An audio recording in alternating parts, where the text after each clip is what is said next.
अगर आप ज्यादातर ट्रेडर्स की तरह सपोर्ट और रेजिस्टेंस ड्रॉ कर रहे हो, तो आपका चार्ट साफ, लॉजिकल और प्रोफेशनल दिखता होगा। और यही वजह है कि वो आपको बार बार गलत सिग्नल देता है। ये कोई इंसल्ट नहीं है। असल में यही कारण है कि ज्यादातर ट्रेडर्स सबसे परफेक्ट दिखने वाले लेवल्स पर पैसा खो देते हैं। सच क्या है? सपोर्ट और रेजिस्टेंस फेल नहीं होता, उसे ड्रॉ करने का तरीका फेल होता है। आप इसलिए नहीं हार रहे क्योंकि यह कॉन्सेप्ट काम नहीं करता। आप इसलिए हार रहे हो क्योंकि आप इसे उसी तरह ड्रॉ कर रहे हो जैसे हर कोई करता है। और जब सबको वही लेवल दिखता है, मार्केट उसे रिस्पेक्ट नहीं करता, उसे यूज करता है। आज इस वीडियो में स्पाइक फॉरेक्स चैनल पर हम समझेंगे कि ज्यादातर ट्रेडर्स सपोर्ट और रेजिस्टेंस गलत क्यों ड्रॉ करते हैं, और प्रोफेशनल्स उन्हीं लेवल्स का इस्तेमाल करके कैसे ब्रेकआउट बायर्स और पैनिक सेलर्स को ट्रैप करते हैं। तो वीडियो को अंत तक जरूर देखना, क्योंकि एक बार आपने समझ लिया कि लेवल ब्रेक होकर तुरंत रिवर्स क्यों होता है, तो आप कभी भी blindly first touch support trade नहीं करोगे। सबसे पहले समझते हैं बेसिक गलती। ज्यादातर ट्रेडर्स सपोर्ट और रेजिस्टेंस को एग्जैक्ट प्राइस मानते हैं। एक पतली लाइन खींचते हैं और उम्मीद करते हैं कि प्राइस उसे परफेक्टली रिस्पेक्ट करेगा। लेकिन मार्केट कभी एग्जैक्ट प्राइसेस पर नहीं चलता, वो जोन्स में चलता है, रेंजेस में चलता है। सपोर्ट और रेजिस्टेंस कोई दीवार नहीं है, ये डिसीजन जोन्स हैं। अगर प्राइस आपकी लाइन को थोड़ा सा तोड़कर वापस रिवर्स हो जाए, तो इसका मतलब ये नहीं कि लेवल फेल हो गया, मतलब आपकी समझ रिजिड थी। दूसरी बड़ी गलती, जितनी बार लेवल टच होगा उतना स्ट्रांग होगा। ये सुनने में लॉजिकल लगता है, लेकिन सच इसका उल्टा है। हर बार जब प्राइस किसी लेवल को टच करता है, ऑर्डर्स फिल होते हैं, लिक्विडिटी कम होती है और लेवल धीरे धीरे वीक होता जाता है।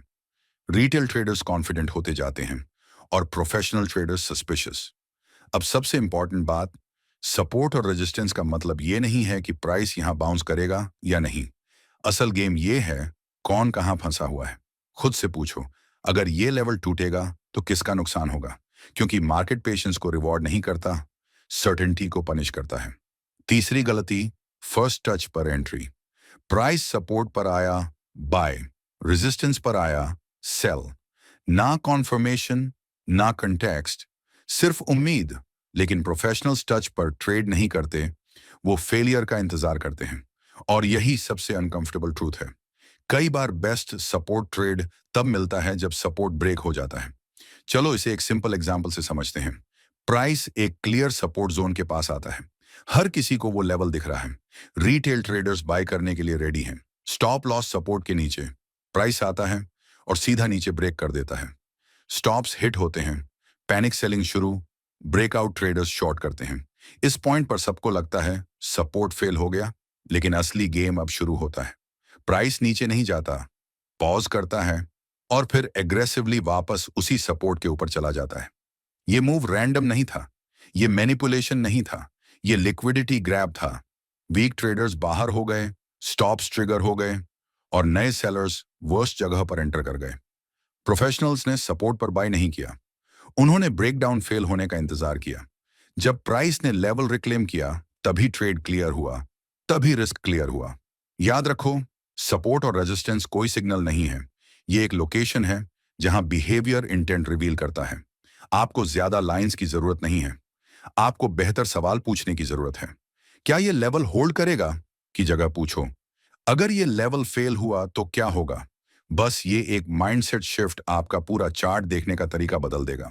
अगर ये वीडियो आपके लिए वैल्यूएबल था, तो नीचे कमेंट करो लेवल्स बिलो। और अगर आप क्राउड की तरह ट्रेड करना बंद करना चाहते हो, तो स्पाइक फॉरेक्स को सब्सक्राइब करना मत भूलना। क्योंकि एक बार आपने मार्केट को इस नजर से देख लिया, तो फिर आप कभी उसे पहले जैसा नहीं देख पाओगे।